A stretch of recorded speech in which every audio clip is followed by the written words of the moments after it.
मेरा शेर बेटा होके तू डिशम डिशम से डरता है? याद रख, धर्मा का बेटा शंकर धर्मा भी एक दिन जरूर चैंपियन बनेगा।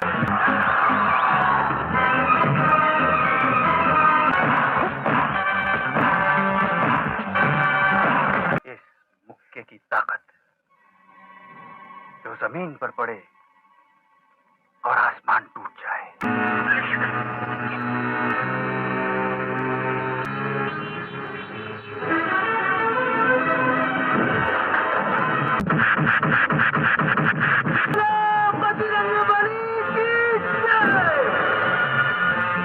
बॉक्सिंग अभी खत्म नहीं हुई है। अगली चैंपियनशिप फाइट में मैं तुम्हारे उस लौंडे की ऐसी मरम्मत करूंगा कि देखने वाले दुहाई मांगेंगे।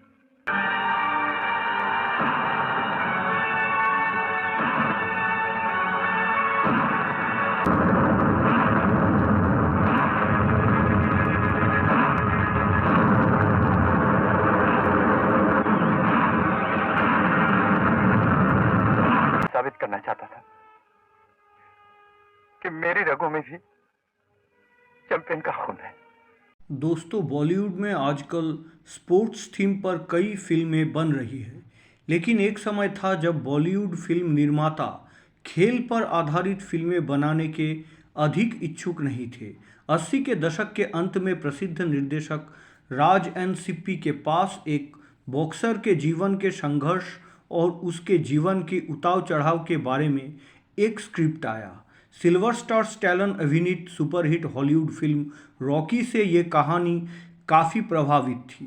राज एन सिप्पी इस स्क्रिप्ट को एक फिल्म में बदलने में बहुत इच्छुक थे। इसी मकसद से फिल्म का हीरो चुनने के लिए सबसे पहले उन्होंने विनोद खन्ना जी से संपर्क किया।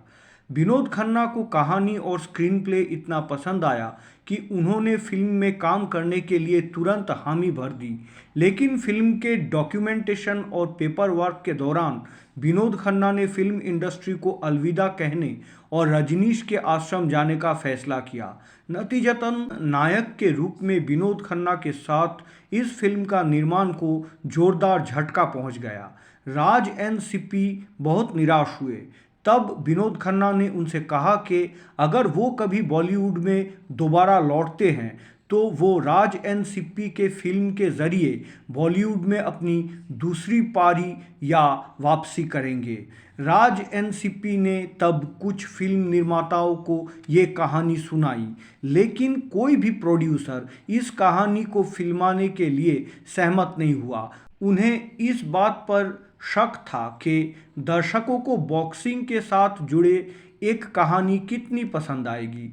अंत में राज एन सिप्पी ने इस स्क्रिप्ट के साथ मिथुन चक्रवर्ती से संपर्क किया और उन्हें कहानी सुनाई। उस वक्त मिथुन चक्रवर्ती खुद एक फिल्म प्रोड्यूस करने के बारे में सोच रहे थे। खुद को नायक और दीप्ति नावल को बतौर हीरोइन के रूप में लेकर वो ग्रामीण या रूरल पृष्ठभूमि में हम 5 जैसी एक फिल्म की कहानी के साथ एक फिल्म निर्माण की पहल कर रहे थे। तभी राज एन सिप्पी साहब ने उन्हें बॉक्सर की कहानी सुनाई। मिथुन को स्क्रिप्ट और कहानी इतनी पसंद आई कि उन्होंने अपने चल रहे प्रोजेक्ट या रनिंग प्रोजेक्ट को रद्द कर दिया और न केवल एक अभिनेता के रूप में बल्कि एक निर्माता के रूप में भी उन्होंने फिल्म बॉक्सर का निर्माण करने का आग्रह प्रकाश किया। 1984 में रिलीज हुई बॉक्सर एक हाई क्लास या उच्च कोटि की फिल्म थी, जिसमें कहानी, गाने, एक्शन, अभिनय और ये सबसे भी ऊपर फिल्म का मैसेज या संदेश था। लेकिन रिलीज़ होने के बाद फिल्म ने शुरुआती कारोबार बहुत अच्छा नहीं किया था। हालांकि लंबे समय में यानी कि लॉन्ग रन पर फिल्म अपने कुछ लागत को वापस पाने में कामयाब रही और फिल्म को बॉक्स ऑफिस पर औसत रेटिंग मिली। इस संदर्भ में फिल्म के निर्माता मिथुन चक्रवर्ती ने एक इंटरव्यू में कहा था कि उन्होंने ये फिल्म पैसे कमाने के मंशा से नहीं बनाई थी। बॉक्सर की कहानी और स्क्रिप्ट सुनने के बाद उन्हें लगा कि इस कहानी पर ज़रूर एक फिल्म बननी चाहिए, इसलिए वे फिल्म को प्रोड्यूस करने में दिलचस्पी दिखाए। उन्होंने ये भी कहा कि जिस समयकाल में फिल्म बॉक्सर निर्मित हुई थी उस जमाने में दर्शक बॉय मीट्स गर्ल या पारिवारिक फिल्मों को देखने के आदी थे।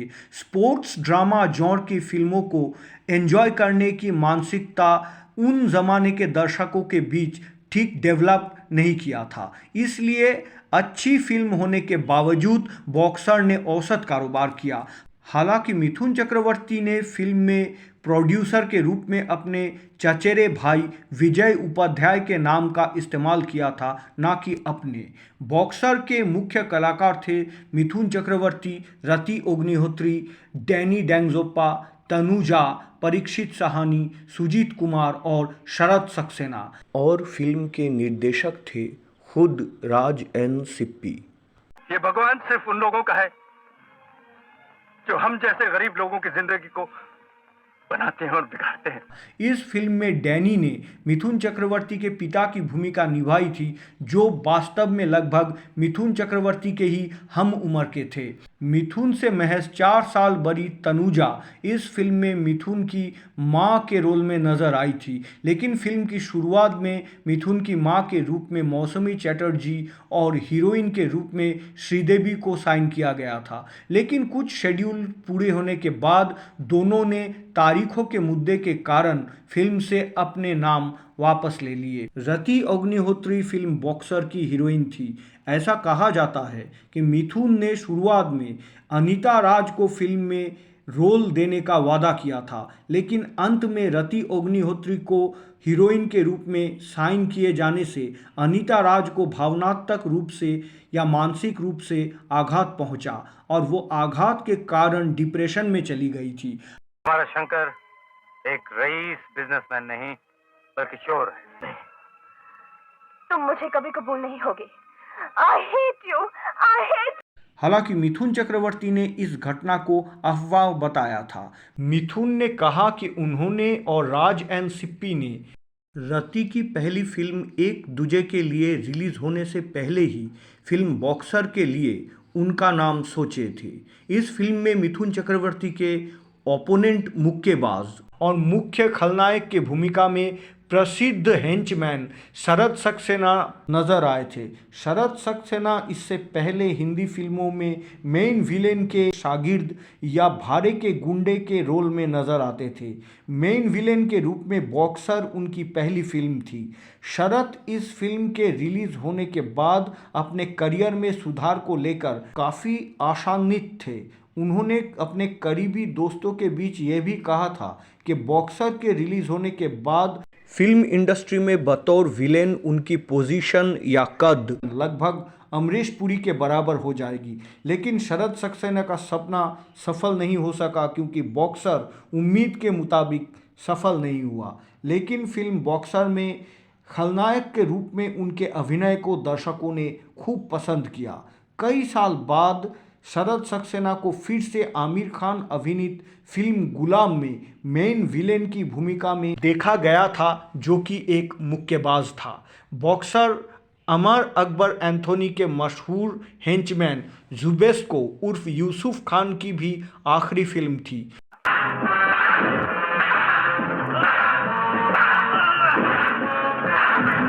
वो इस फिल्म के शूटिंग तो किए, लेकिन डबिंग का काम पूरी नहीं कर पाए क्योंकि फिल्म के शूटिंग पूरी होने के कुछ दिन बाद ही उनकी मौत हो गई।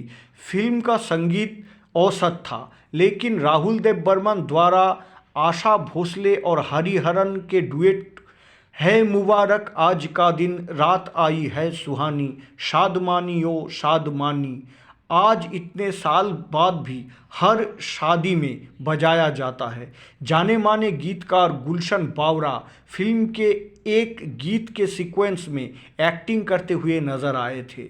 इस फिल्म में इंडस्ट्री के 2 वरिष्ठ अदाकार सुजीत कुमार जी और परीक्षित साहनी जी के अदाकारी भी सराहनीय और लाजवाब थी। सुधीर, मैकमोहन और बॉब क्रिस्टो जैसे कलाकार अपने छोटे छोटे लेकिन अहम किरदारों को इस फिल्म में बखूबी निभाए थे। अगर आपको स्पोर्ट्स ड्रामा जॉनर के फिल्में पसंद है तो आप मिथुन चक्रवर्ती के बॉक्सर ज़रूर देख सकते हैं।